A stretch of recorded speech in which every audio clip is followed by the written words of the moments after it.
এ নিয়ে আরও বিস্তারিত জানাতে একাত্তরে যোগ দিচ্ছেন বিটিআরসি চেয়ারম্যান জনাব জহুরুল হক।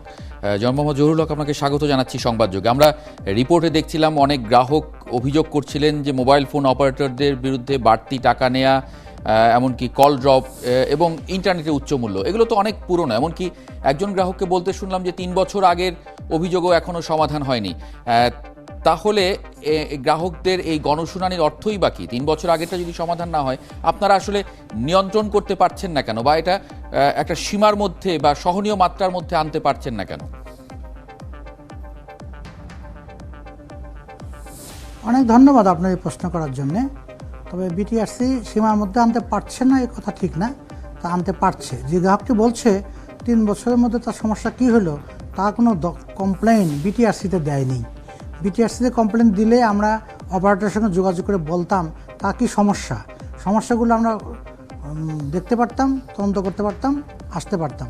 বিটিআরসি প্রতিদিন অসংখ্য কমপ্লেন পাচ্ছে, কমপ্লেনগুলো মিট করতেছে, বহু লোকের সমস্যার সমাধান করছে।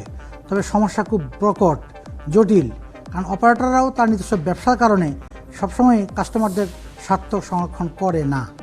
আমরা করার জন্য চেষ্টা করি, রেগুলেট করি, এবং আপ্রাণ চেষ্টা করতেছি যেন অন্ততপক্ষে যারা কাস্টমার তার স্বার্থ রক্ষিত হয়। বিটিআরসি রেগুলেটরি বডির বেসিক কাজ হলো কাস্টমার কেয়ার করা।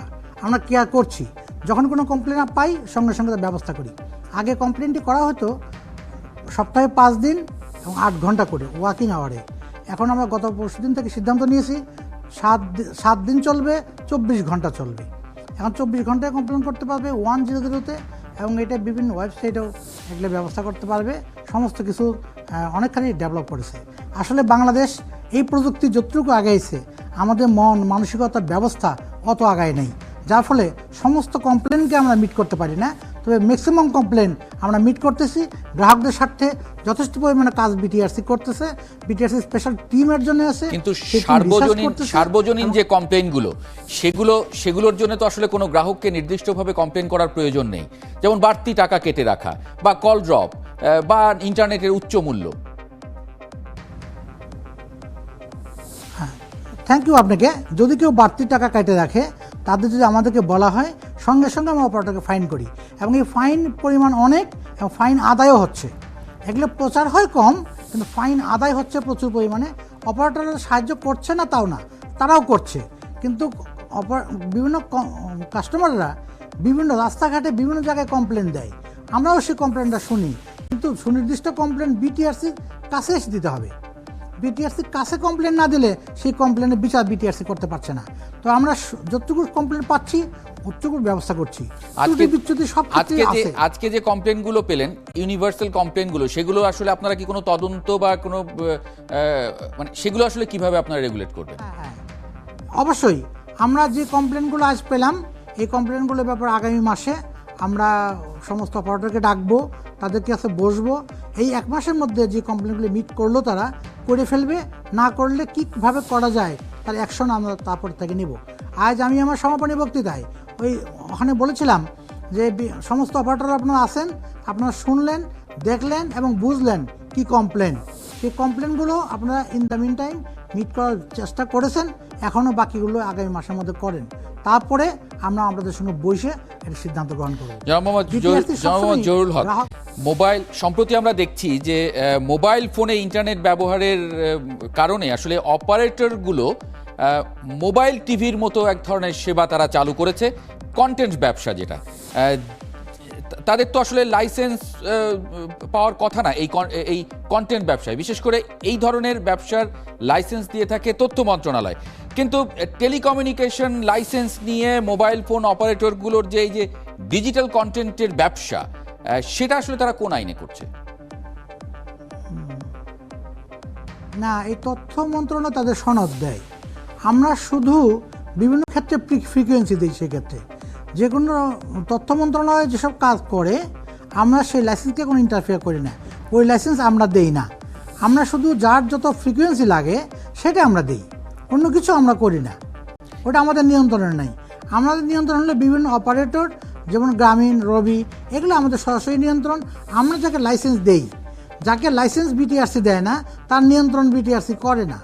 আইনত করতেও কিন্তু পারে না। আপনারা তাদেরকে টেলিকমিউনিকেশন ব্যবসা করার জন্য লাইসেন্স দিয়েছেন, তারা এর পাশাপাশি কন্টেন্ট ব্যবসাও করছেন, সেটা কোন আইনে তারা করছেন?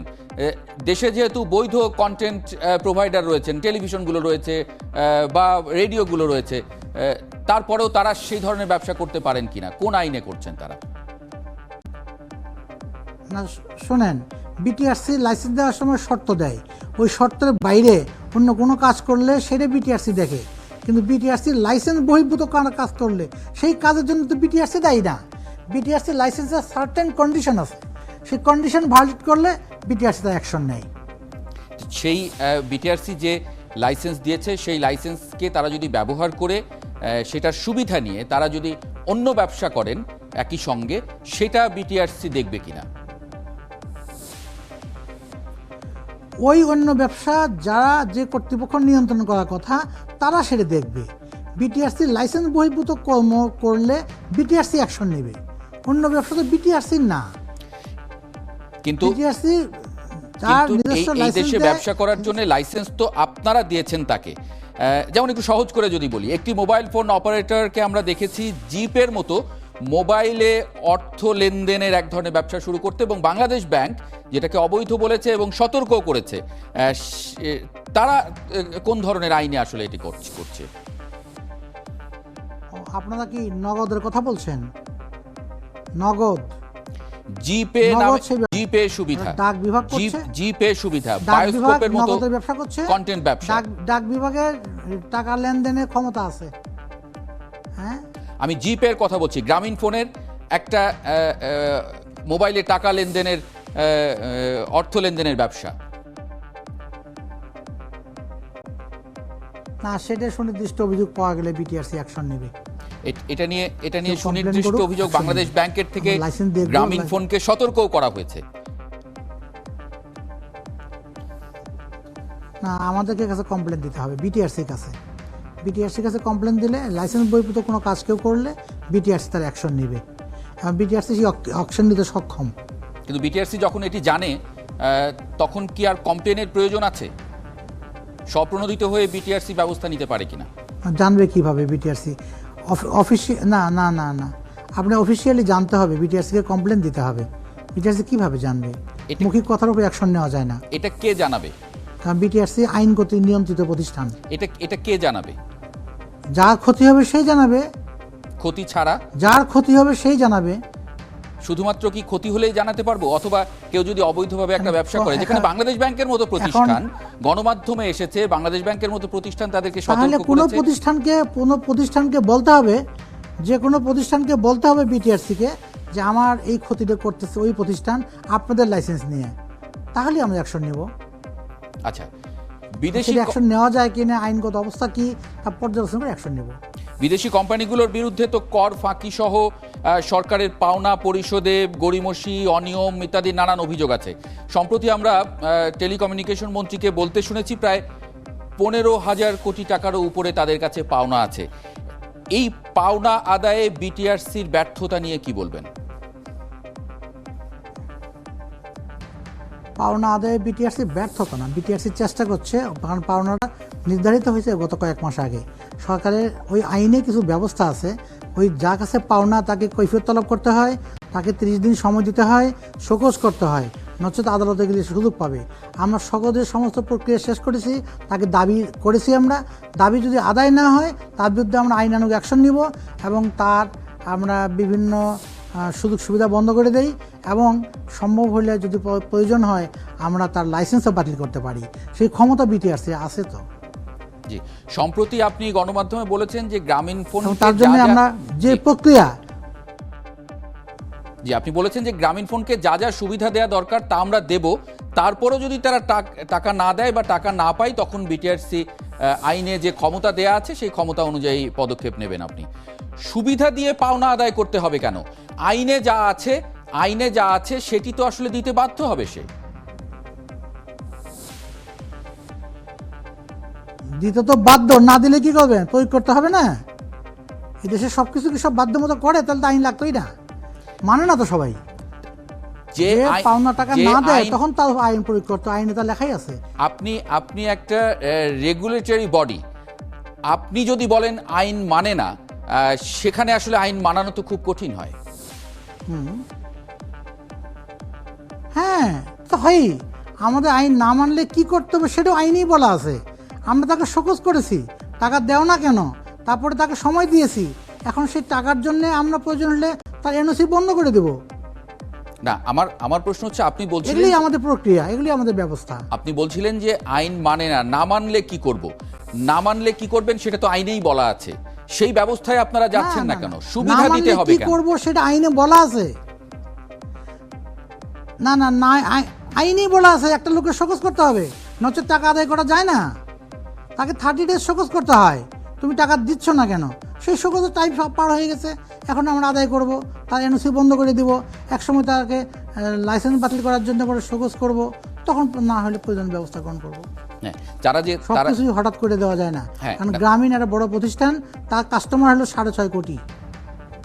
তো এটার সুবিধা এখন নিয়ে যদি গ্রামীণ আমরা বন্ধ করে দেন, সেই দেশ কারণে অচল তো হয়ে যাবে সেই না? কোম্পানিকে, আমি বন্ধ করার প্রসঙ্গ বলছি না, যে কোম্পানি যত বড় তার দায়িত্ব তত বড়, তার গ্রাহক যত বড় তার দায়িত্ব তত বড়। এখন রেগুলেটর যদি ঠিকমতো না হয়, তাহলে আপনারা কিভাবে রেগুলেটর বডি, তারা আপনাদের কথা মানছেন না, তাহলে কিভাবে রেগুলেট করছেন? তাহলে এটা চলছে কেমনে?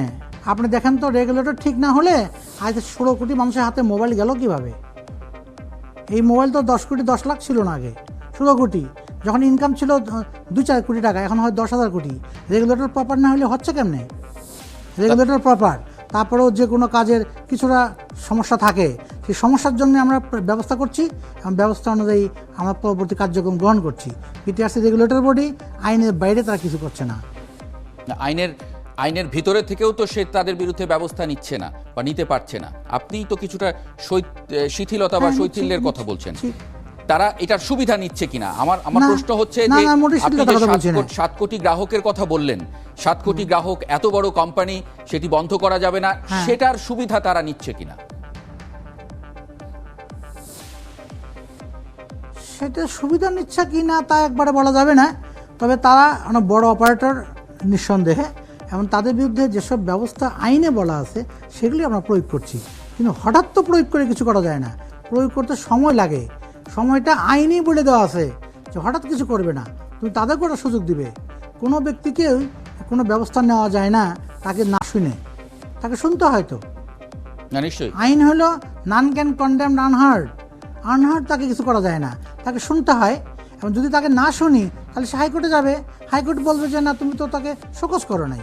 ওই সময়টুকু দিতে হবে, ওটুকু ধৈর্য থাকতে হবে আমাদের। না, কিন্তু আমি এই একটি বিষয় না, নানান সময়ে নানান রকম অনিয়ম এবং অভিযোগের পরে ওই বিদেশি মালিকানাধীন কোম্পানিগুলো অনেক সময়ই বিশেষ সুবিধা পেয়েছে, আইন ভেঙেও তারা ছাড় পেয়েছে, তারা আইনের বাইরে গিয়ে ভিওআইপি সহ নানান ব্যবসার সঙ্গে জড়িত হওয়ার পরেও তারা সুবিধা পেয়েছে। এবং এত বড় বাজারের একটা সরকারি মালিকানাধীন কোম্পানি টেলিটক, তারা আসলে কি জন্য সুবিধা করতে পারছে না?